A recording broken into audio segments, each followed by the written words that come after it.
ounces. First 12 ounces, yeah. First 12 ounces. First 12 ounces, yeah. Y'all better listen up. This sports talking tough. So if you got a cup, go on and raise it up.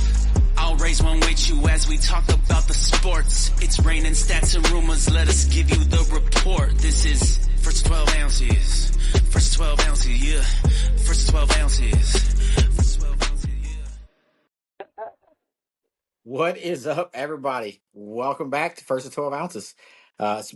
We've been kind of sporadic lately just because got a lot going on. There is a lot going on in the sports world as well. We've been covering a bunch of it on Twitter. If you're not following our Twitter page, follow that as well. It's been kind of blowing up with all the baseball draft, everything that's kind of been going on. And we'll get into it, man. Let's start off with spring ball. Spring ball's coming down to an end. We know Alabama had A-Day. They had some good showings at A-Day. Texas just had their fan day. They didn't even really do a practice. It was just like a fan day. It was just like a big celebration. You go to DKR, get autographs, get there early enough to buy some of the old team gear from last year. And that was about it. They didn't really do anything football wise as far as putting stuff on the field for you to see. But I mean, hey, we'll see how it plays out. How was A-Day for Bama in a whole, Cole? Well, it was again, it's this whole new thing of like, oh, we're not gonna have an actual spring game. So it's some ones versus ones, it's some scout team, it's some just regular position drill practices, right? Um, a lot of talk about the turnout not being as big as it was last year for the spring game, but people forget like this wasn't a spring game. This was a practice, right? If you wanted to go get autographs, cool, like you could do all that, but decent turnout, not nearly as much as it usually is. But the big story, still quarterback, right? You know, we're 3 weeks from A-Day now.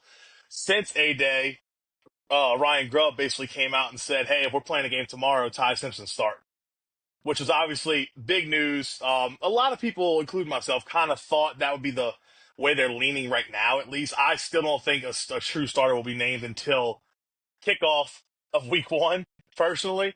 But look, Ty Simpson, he had a good spring. I mean, look, he doesn't make a ton of mistakes. Not that the other two do, but Ty Simpson's a guy who's been in the program for 4 years. He's older than both of them. He's a lot more mature. He's got a lot more years under his belt. The dude moves the ball around the field well. He avoids the pressure. He's really well. They say one of the best things he does is steps up in the pocket. They say he'll step up and he'll have like just inches to spare on each side. He can just dip the ball down the field, which obviously that's what you want, right? As far as the freshman who came in, Dijon Lee, 5-star corner, getting a lot of reps with the ones. I mean, the dude's he's playing really well. His best is obviously man coverage. That's what he did all through high school. That's what he did all through spring. Actually, I think he had 2 pass breakups at A-Day, if I'm not mistaken. Latsier Brooks, freshman wide receiver, deep threat, had a couple pretty incredible catches all through spring. I'm not sure what he did in A-Day because, again, it was hard. It's hard to follow because it's not a real game. But he's a name that's being thrown around a lot to possibly be wide receiver 4 or 5, somewhere in that realm. Maybe just come in during certain packages. Obviously, on like third downs, he'll be used a lot. Um, and the O line is still kind of battling out that right tackle spot, and the left guard spot a little bit. But Wilkin Formby, who those who remember against South Florida last year, he was the one who had 5 holding calls in one game. Um, Pete probably remembers me texting him a lot during that game. Uh, Absolutely. he had a good spring. They say he's stepping up kind of as a leader. He's another older guy. Been at the program. I think this is his 3rd year. It might be his 2nd, but at least his 2nd, maybe his 3rd. And then Cam Dewberry is looking like the front runner for that left guard spot, the transfer from A&M, who I know y'all hate, but hopefully he does good for us, right? Um, that's the big names. Obviously the other names, Ryan Williams is doing great. Jerry Bernard's doing great. Isaiah Horton, Miami transfer, he's doing phenomenal. We posted the highlight of Jeremy Bernard, wide receiver pass down the field. Isaiah Horton just jumps up in the middle of 3 people and just takes it out the air. Obviously you like to see that. Uh, I think overall, good spring. Ryan Williams shut it down, I think, with 3 days left in spring, just because he was a little dinged up, and it was like, hey, we're not going to get our best player hurt, obviously, when we're not going to have a real spring game anyway. So the talk in the town's still quarterback. We'll see if Ty Simpson fully wins the job. Keelan Russell had a great spring. The kid is electric. Unfortunately, it might be Ty Simpson's year this year. Um, and I kind of like that idea. Let's let him sit for a year. Let's let him learn a little more. The kid's electric, but he's straight out of high school. Let's see if we can get Ty Simpson a year and then go from there. But that's really it, man. I mean, overall solid spring. I was happy with most of the stuff I saw. We'll see if it translates, but you know how spring is. Everything in spring's great. Yeah, exactly. The spring games and the fall games, everything's great. Every player's about to break every record in school history, Yep. and everything else. Um, Before we jump into NIL, because I know we were going to touch on that, just with all the NIL deals floating around, people jumping ship, going to schools for this amount, the whole Nico drama that took place last week or the week before, whatever it was. I'm so confused at dates with with everything in off season because so much goes on and so much is happening. It's hard to stay on top of it. Um, but you did talk about Ryan Williams shutting it down. Ryan Wingo for Texas, they shut his spring down early as well hmm because of a hamstring issue that he was having. They didn't want to mess it up too much. Um, but let's get into kind of what's going on as far as this NIL and guys popping around and going places. We know Nico and his brother are both at UCLA. It looks like Arkansas is actually going to go after his little Yep. brother and his dad for a breach of contract. Tennessee probably has that option to do it as well. Whether they do it or not, I don't know. But I mean, what a statement by Josh Heupel and the program of Tennessee to just say, "Hey, you're not bigger than the program. Like if you think you're going to hold us for ransom and get paid to play when you've already signed this contract, it's not going to happen." I thought it was a win for both the program and Josh Heupel. How do y'all feel about it? The entire country and just the standing of, for lack of a better term, what they made from the asylum. They got away with it crazy. Just holding programs hostage, demanding a raise every quarter, if you will. Some of these kids shouldn't be doing, and it's like there was a level of entitlement that I think a lot of guys like Nico, that was on some sites the number one quarterback in the country coming out of high school, like as soon as you step on campus and start playing real games, that's you're not the number one quarterback in the country anymore. Right? That goes to Daniel O'Brien winner, Heisman Trophy winner, things of that nature. But these kids, it's like they think that they carry their recruiting rank up with them throughout the rest of their career, and they want to show up to get a raise every single year. Well, he didn't deserve a raise. His play didn't qualify for a raise. I believe that they were in negotiations to give him a bump, and he would have gotten one from Tennessee. How much, I don't know. But he ends up taking a pay cut with larger state taxes going to L.A. And an all-time fumble of a move by whoever is operating in his corner, helping lead the way here. These players out of high school, they're signing these agents that aren't Drew Rosenhaus and these NFL guys. They're signing like their uncle or whoever else is in their life and coming and advising them on what to do with their future. And it's incredibly reckless. It's sad to watch a little bit. But at the same time, I think coaches came together as a whole on this Nico situation and was like, we're going to make an example here. And it wasn't just Tennessee releasing him in pardon ways. It was also not the other bigger schools coming off and throwing in some money because they easily could have. Ohio State, I don't think they have a situation at quarterback lockdown right now. Georgia, I don't think necessarily was their quarterback situation. I don't know if it'll be Gunnar Stockton or Dave Masada or whoever else. And I think everybody came together as a whole and was like, we're going to make an example of this Nico situation. No, I agree 100% with Shoney here. It's no secret I don't like Josh Heupel. I don't like Tennessee, but hats off to them for what they did, man. Because look, the last thing you want is this free for all of just like, hey, I'm going to demand money after having a very average season. I mean, look, we said it, I think, on one of the lives. We were talking about when they played Bama. How many open passes did Nico miss? That game could have been busted wide open, dude. Look, the Yeah. the kid just look. I know he was great in high school, but he didn't have a great year last year. Last year was supposed to be his big coming out year, right? Like he was supposed to ball and go crazy, and that just didn't happen. And then for him to kind of demand money, and I agree. I kind of a part of me does kind of feel a little bad because it's like clearly whoever's running his camp is not looking out for him at all. If you're gonna do something like this and then you're gonna let it get as public as it did, that's a dangerous game you're playing. And now I think he did get kind of blackballed by a lot of the other big time coaches and big time programs like, hey, like we're not going to touch this. And I think college football kind of needed that because I think it was kind of a reality check, for I guess all the players of like, hey, like maybe this isn't how it should be. Maybe we shouldn't try to start demanding money and negotiating contracts, right? Like, I'm glad it happened. It's unfortunate it happened, you know, to a kid, but at the end of the day, this had to happen eventually because the NCAA was never going to step in and say like, "Oh, you can't do this." You know what I'm saying? Yeah, absolutely, absolutely. And I mean that goes to it's kind of a eye opener for all programs, like both of y'all said. And, we're like they're like, hey, we're not going to allow this to happen. That's why I love the fact that Sark has in place at Texas that if you enter the portal, you're not coming back. Like if your name enters that portal, you're no longer a member of the University of Texas football team, and you're not coming back to it. So it's like you're not gonna go out there and try to shop your name. If you want to shop your name's for sale. Like you're not coming back here. So I love that factor on it. That he's something he's said and he's kind of stuck by through it out. I think it's also just it's such a dirty, dirty thing to be contacting other teams and trying to negotiate deals while you're playing and practicing with a different team. It's going to be like full blown. I mean, it's going to go full blown European soccer and just have a transfer window like what we do have. Right. And you could actively negotiate with other teams and really just get personal accolades for all that matters. Or are we going to, have some common sense to this?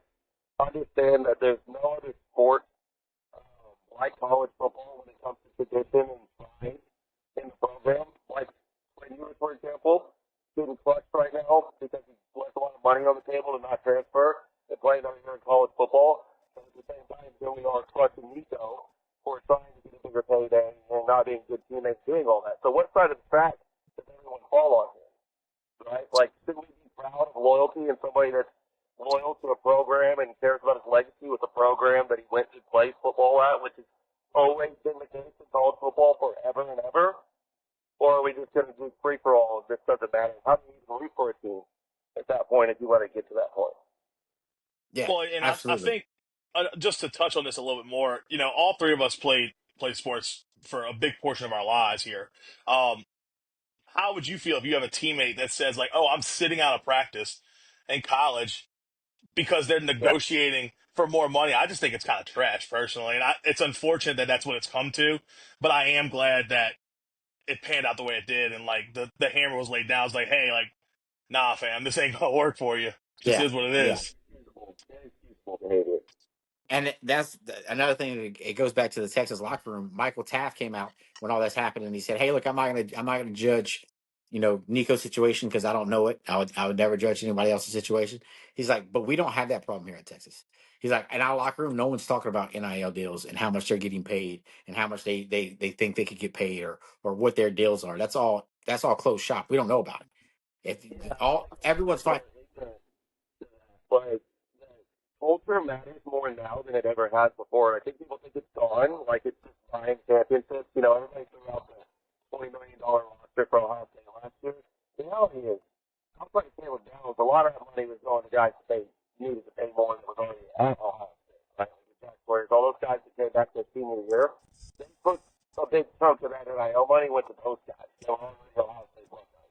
And they had a couple free agents, if you will. And do the big portal like Georgia does, like Canada does. But if you look around the teams that are still consistently looking like they're going to be in the top 4, top 5 every year, if you look at the early preseason rankings and stuff like that people are putting out there, it's the teams with that culture. It's the teams that aren't having a ton of attrition. And that's because you're still recruiting a certain character that's not there for the money. Now, this Tennessee situation with Nico, Wayne Tippett called it out last season. He was like, there's a guy going to East Tennessee this year making $4 million a year that's never played a game of college football. How could that possibly go wrong? Right? Called it out way ahead of time.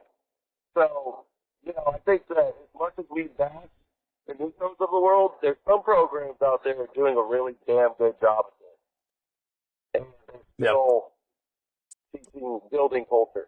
And that's the most important, more important than it's ever been. Yeah, Yeah, I I think think it has to be a happy medium. Not to interrupt you, Pete, but it has to be a happy medium. You have to kind of weigh like I'm just looking at it from Bama's perspective. Like you got Ryan Williams sitting there who had a pretty electric freshman year. You have to weigh like, okay, like how much can we put into this basket while trying to keep the culture, keep the program tradition going, and keep those core pieces that you need. You know, the Caden Proctors, the Parker Brailsford who transferred in last year. Like, there's a lot there. Deontay Lawson, who got hurt last year, and before he got hurt, projected first round pick. You have to weigh all of that into the picture. And I gotta be honest, I'm just happy I don't have to deal with it because my God, it just sounds exhausting. Yeah, absolutely, absolutely. Here before we transition into the draft, I'll say it. Hey, Lane Kiffin's probably my favorite coach outside of Sark in the nation, just because of what he does, and he's so honest and he's so blunt, and he just tells it like it is. And I laughed that they were. I forgot who. I think it was Theo Vaughn's podcast that he was on. I don't know if y'all heard it yet or not, but you need it. It's a good listen. But he tells Theo Vaughn's asking him about his tweets. He's like, "Man, you don't care. You just tweet whatever." He's like, "Yeah." He goes, "And what the funny part is I'll say stuff that other coaches mention, but they don't want to put it out on their social media."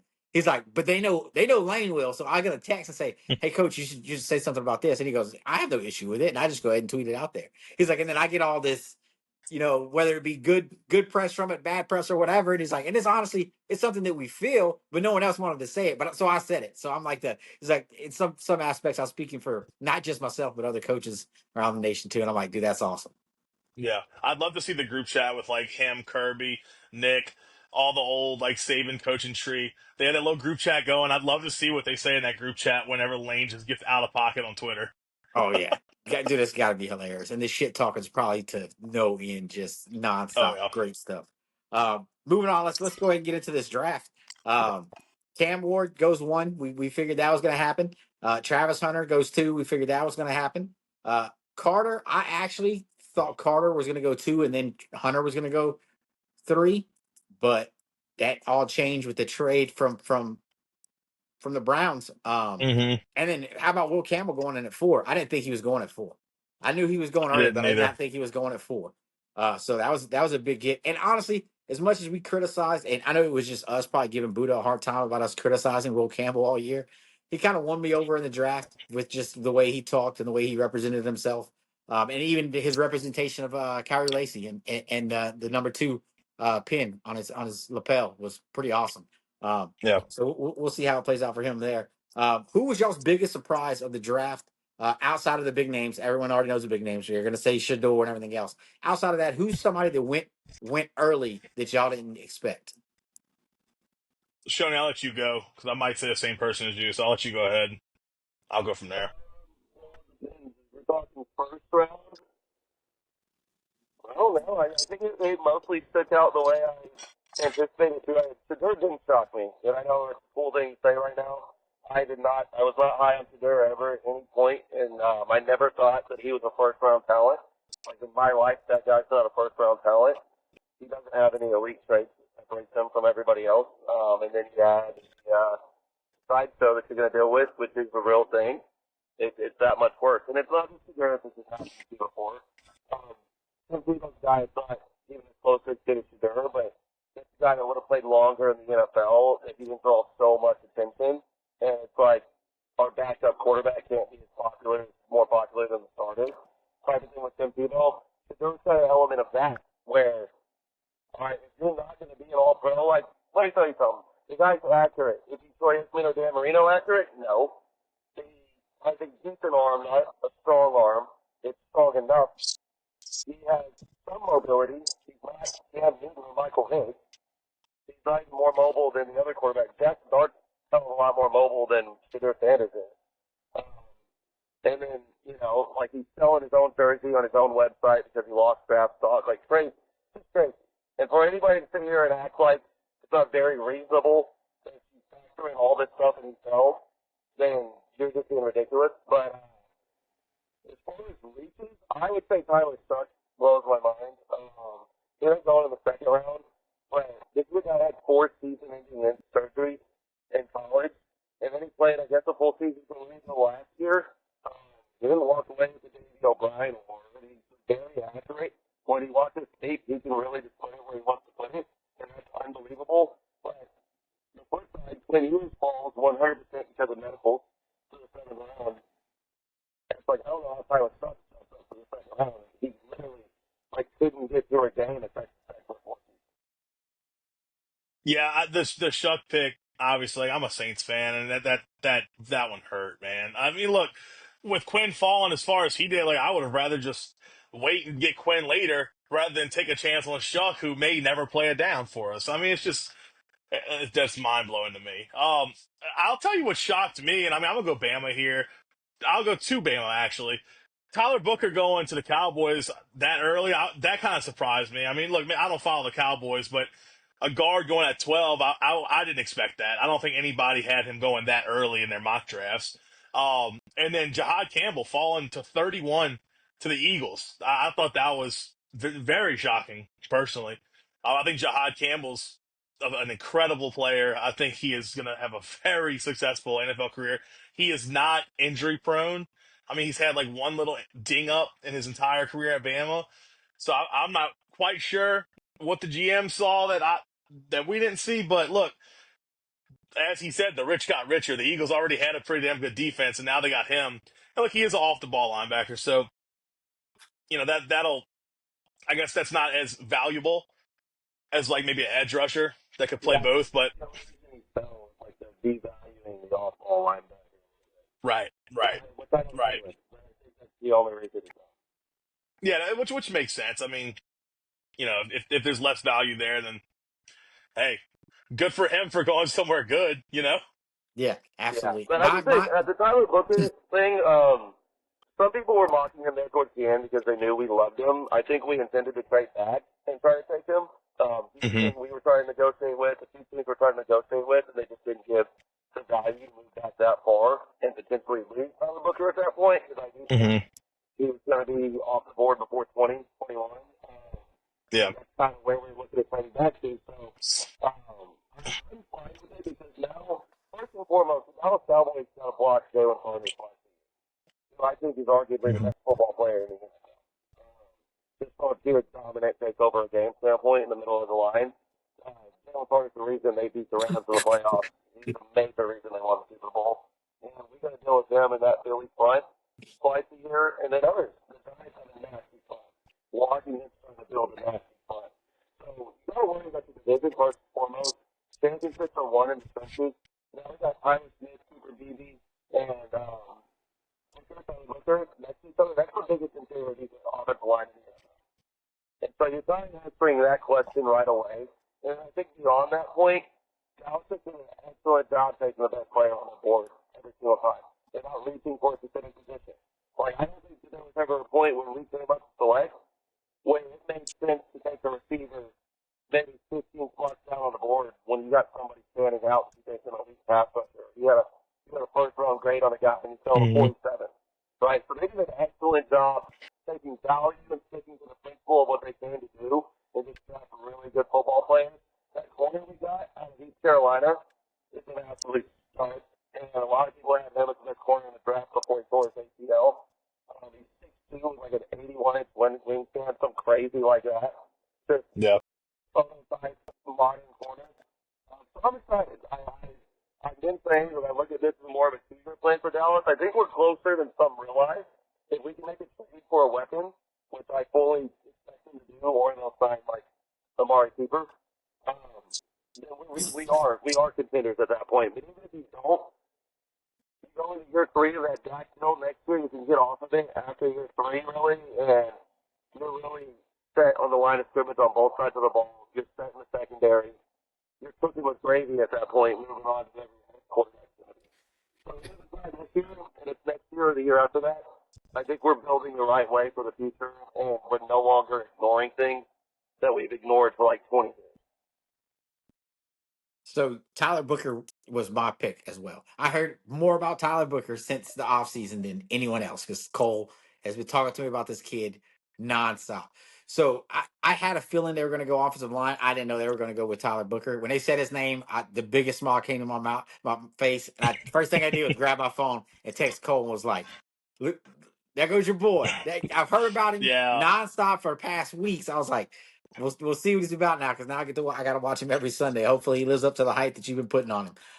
Yeah. But I'll Look. The thing that's like not talking about it is how much Coach Darnheimer has emphasized like vulture pits and adding vulture guys to the roster, and that's not common for for Dallas Cowboys. It's not really common in the NFL to say about that stuff.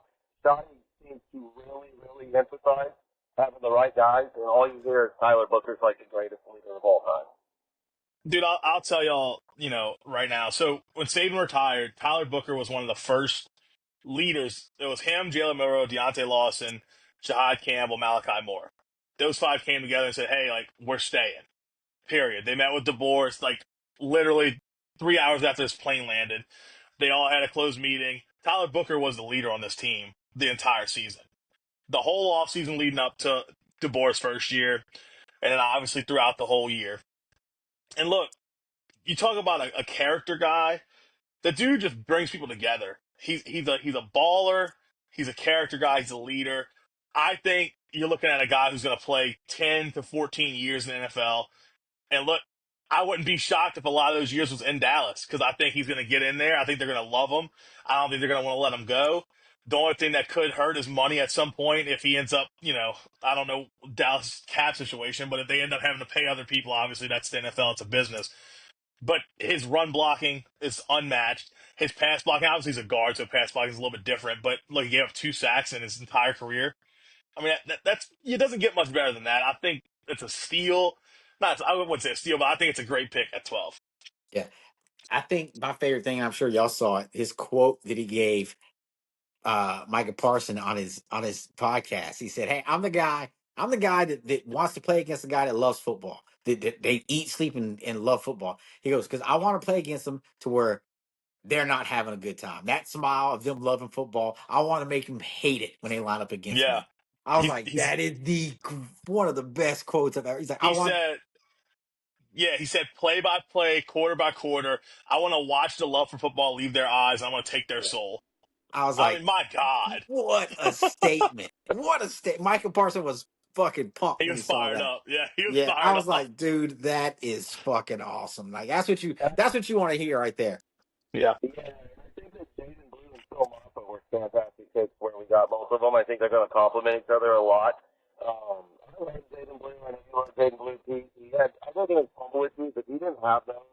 I think he would have had a much bigger year. They just took him off the field a lot when they lost Yep, touchdowns. But he obviously has the electric speed. He's a tough runner. He's an elite receiver. Like, I think he's just as good of a receiver as he is a running back. He runs every out route free. His hands are naturally I've never seen him drop a ball. And he will be a mismatch on linebacker. absolutely. He's bigger and tougher. It's a Yeah, great he compliment. Phil Moss was a absolutely. big fella. He's That's like a big fella. he's like he's like Tony Pollard, but 10 times faster. Ten Yeah, times yeah, faster. and he's more of a Pollard is just straight up and down runner. Would have better contact balance and pad level, I think, than Tony Pollard has. So he'll stay healthy. Yeah, absolutely. Before we move on to baseball, there's an interesting NIL deal that popped up right before we got on the pod that I wanted to touch on. I did talk to Cole about it. So 5-star quarterback that's going to Texas, committed to Texas already. Diabell has already signed an NIL contract with Gatorade. How huge is that? You're a 5-star. You're going into your senior year, and you got an Yeah. NIL deal with Gatorade. Like, And I think the craziest thing with this is you said quarterback, right? yep, So you have to assume he's going to sit for 1 year for sure, potentially 2, right? yeah. I think this that's crazy that Gatorade would sign. Look, I guess it's Texas, right? I mean, The brand Texas, he was the National Gatorade Player of the Year. So I'll be interested to see if they start doing that kind of across the board. Like if you win that award, you get a entry level deal with them. I thought it was $800,000. Yeah. See, that's the one thing I want to touch on NIL deals as well, because me and Cole kind of touched on it a little bit. There's no one really knows what these kids are getting paid. All these websites, all these experts are saying estimates. Yeah, it's evaluated as this, it's evaluated at that. No one really knows what they're getting paid, but the companies that are paying them and the kids. Until that comes out, and eventually that's probably going to start to become public knowledge. Once they figure out how to yeah. control the NIL market a little bit, it'll change. I think the one thing about we're still going to see big names leave different universities, and it's not going to be pretty much like, oh, well, the university can't bring in the NIL money. Some of these kids are getting NIL money, NIL deals outside of their schools. I mean, Arch signed with Red Bull. Texas Yeah, is a yeah. From the collective, yeah. in 20 years, Tex 0 from the collective. yeah. They were all Texas record is deals outside of yeah. Texas is a monster sponsored school, and their starting quarterback is a Red Bull advocate. No, Just like Quinn was a C4 guy. Quinn was signed with C4. So yeah, it's like Yeah, they're expecting Arch to clear $20 million a year. insane. Ryan insane. Williams got something like Uber Eats, I think, that he started doing, and DoorDash, like all the food deliveries. He posted on his Instagram story one time. He was like, "I guess I'll just never have to cook." All right, let's get into what's really popping off lately. What's really been really popping off for kind of both schools. Y'all did have a little bit of a setback, Cole at Bama, but it looks like y'all are trying to get it back together after a series win this past weekend. But Texas is probably playing the best baseball in the country. Definitely the best baseball in the SEC with a 19-2 record, and just they've won 7 consecutive series. They haven't lost a series. They are just playing great baseball right now, and just defeated their all-time rival, in-state rival A&M this past weekend after all the chitter and chatter of them coming in and beating Sloss. It didn't happen. It just didn't happen. It's always good to beat Lil Bro around, isn't it? It's always a good It's day when you can beat Lil Bro. exactly. The biggest, like, big blow move of all time that we did to these little fucking dorks. Like, they finally got good at something, and we're at the top of the sport at something that matters to people. And they said, give us your couch. And immediately, we're on pace to not only win the SEC in year one, the monster SEC conference in year one, we're on pace to break the SEC record. If Yeah, we can only lose one more game. So Vanderbilt went like 23-3 or whatever it is, and yeah, we're sitting at 19-2 in the SEC. They were at 19-2 in the SEC when they did that in 2013. So we're following the pace of the arguably the best SEC team of all time, and Vanderbilt 2013. So yeah, biggest yeah, fucking move of all time, and it's so hard to win at the disc. And unfortunately, for everybody that hates that, can't stand it. Looks like we're going to be hosting a regional, and then a super regional when we win that. So, my yeah. God, you're going to have Which to are come through the ditch anyway. yeah, Yeah, which is gonna be super fun and just a great time because when the dish is popping, it's fun. It's a blast. Uh, that's for damn sure. Um, the other thing I wanted to get on while we're talking on little brother, then we'll get into we'll let Cole talk about what Bama's doing baseball wise. But this makes all three. So all three power sports for men, Texas beat A&M at football, basketball, and baseball. And not only did they lose their football coach after a great year, their basketball coach just left and is at Maryland now after taking them for a run and doing big things too. So that school's kind of just. I mean, your big three. You got new coaches everywhere. Next year you'll have 2 coaches that are there for a year and a brand new basketball coach. But we'll see if they get it figured out. But what's going on with baseball, Still a much Bama's? better standing than Oklahoma. Well, I mean, it's not hard. It's not Softball hard to program. be better than. What's softball school? Softball school. Yeah, yeah, softball school that Bama beat, by the way. We'll leave that one there. Oh, Bama baseball, man. Look, obviously we started the year hot. I think we were like 19 or 20-0, and I was telling everybody that we're gonna retire everybody's jersey. It's gonna be phenomenal this year. And then obviously we start SEC play. But look, Bama's doing fine. I think we're 18th right now. Um, we lost the series against Tennessee, LSU, and Auburn. All three, we lost 2-1. We did steal a game against each one, which is great because it shows that we can win. We beat Tennessee on the Thursday. We beat LSU on the Sunday, and I think we beat Auburn on the Saturday. So it's not like it was always the last game of the series, right? Um, Justin LeBron continues to be phenomenal. I mean, look, I don't follow baseball as hard as I follow football or basketball, but he seems to be the consensus one of the best players in the country. I think that's pretty safe to say. Bama's biggest problem in all the games that I watch is leaving the bases loaded, man. I can't tell you how many times we did against LSU like 3 times in one game. I think it was like 5 times for the series, but 3 of them were in one game. No outs, bases loaded, and you just go 1, 2, 3. You just can't do that at this level. We swept Missouri, which was huge because, and look, I know Missouri's horrible, but if you drop one of those, that's one less win, and we all know how important each of these wins are moving forward. That's like when the Sunday game against LSU was so big. because you steal a win, you get that extra win. We play Vanderbilt next this weekend. I don't know who we play midweek, but we play Vanderbilt this weekend. Hopefully, we can win that series. Maybe sweep them. I mean, Vanderbilt's not terrible, obviously. Um, and then I think we close the season with Florida. I think we're at Vanderbilt, and then Florida comes to Tuscaloosa. So, look, we're a good team. We're not great. We can be great, but I don't think we're consistently great. Hopefully, we can get invited to the party and maybe get a good draw. And who knows? Maybe we'll be coming to Texas. You never know. That'll be a fun time. We'll if they end up here, you're definitely gonna have to make a trip. We'll have to all hit up the dish for that one for sure. Um, I'm interested to see how it plays out. Huh? Careful what you wish for there, No, It's I don't wish for it, but I mean, we ain't scared of nobody, dog. gonna be interesting to see how it plays out in the long run. Because I think Bama's in a better position right now, currently in the standings than A&M is for sure. Oh yeah. Um, Oh, and we swept. I don't know if head to head matters, but we swept A&M to start the year. That was our yeah, first conference tournament. Um, missing a regional, but I think I think so too. How which many is wins you said you need to make a regional, Pete? generally if you get 15 wins, you're gonna make a region. Yeah, so I mean we're 13-9 in conference. So I mean, ideally we'll get at least two more wins.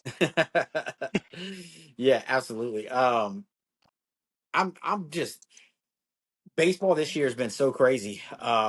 Texas is, coming into the season, you can look back on the podcast. I was like, I'm interested to see what this team's going to do. We got a young team. We got a new head coach. My expectations weren't out the out of this world, and man, I think they surprised everybody. They're just playing great ball all around. Even yeah, nobody even expected this is like the best season Texas has ever had. Record-wise. yeah, yeah, No, absolutely. they're balling. And I mean, injuries have been an issue as well. We lost one of our best hitters in the beginning of the year. We just lost Jared Spencer for the year as well. But all the other guys are stepping up and making plays, which is great. Another person that we need to talk about, Jonah Williams for Texas. Holy shit, this kid's supposed to be in high school playing high school baseball right now. He got his first start last week, or not last week, the week before last. He didn't get to play in the A&M series because he was hurt. But phenomenal. I think he was 3 for 5. He drove in, I forgot how many runs. Like, the kid is just a phenomenal athlete. And what was funny is one of the reporters asked him, so Jonah, with the success you're having in baseball, you think you would ever convert it to, a one sport athlete? He said, no, falls for football, springs for baseball. I was like, yes, you gotta love that answer. Gotta love that answer. He's amazing. I think he's going to play a lot in football. This was never an athlete in the country. Not just because he's a before that, he's a football player. And I think that at the day, he's going to find his way on the field, on the defensive side as the year goes on. But I predicted Jonah Williams was going to start in Power Center. If not both Power Center and keep it there. I mean, that The kid's dude awesome. is, Like yeah, Mark said, he's looking like Juan Soto out on the baseball field lately. And then if he's going to be one of the more electric punt returners in the SEC as a true freshman, it's one of the funnest experiences I've ever had as a Texas fan, watching a player. And I'm just excited to see what happens in the fall with him. Hope he stays healthy.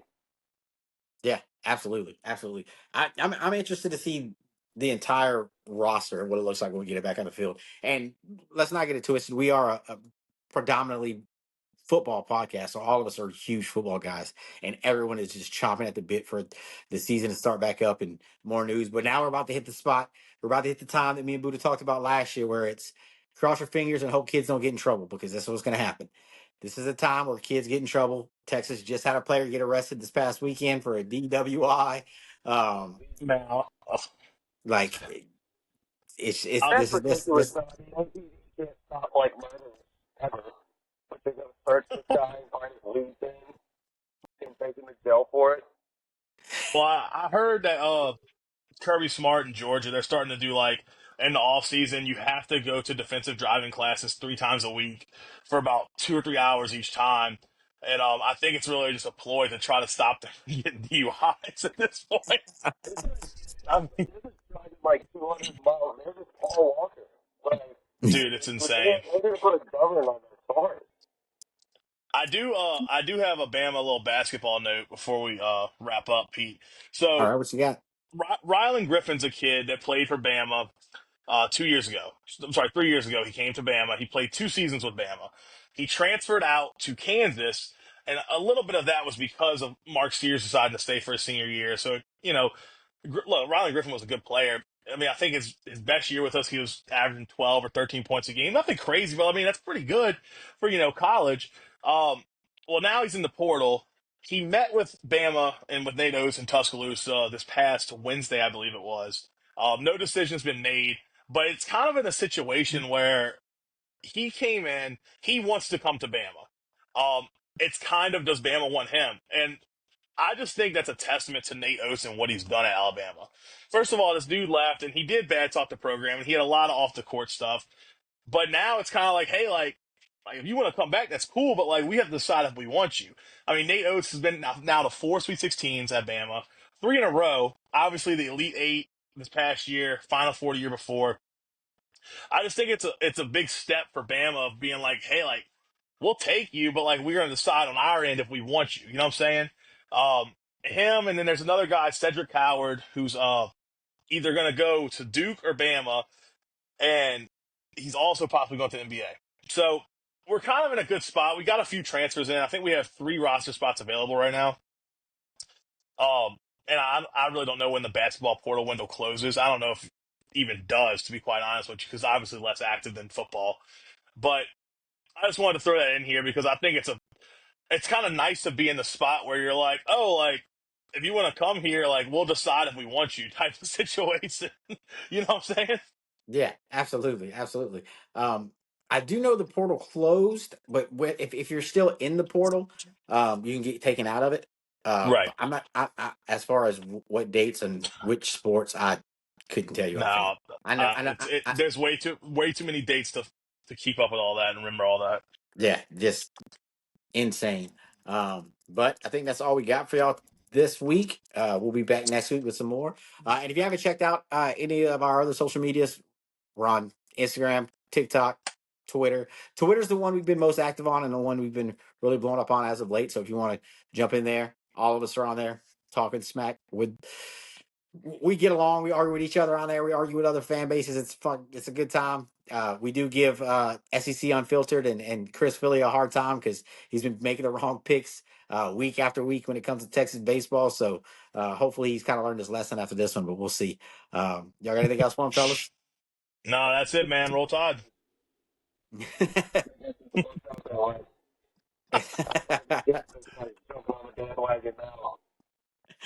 Absolutely, absolutely. Hey, but we'll catch y'all next week. Y'all have a good one. Hook 'em.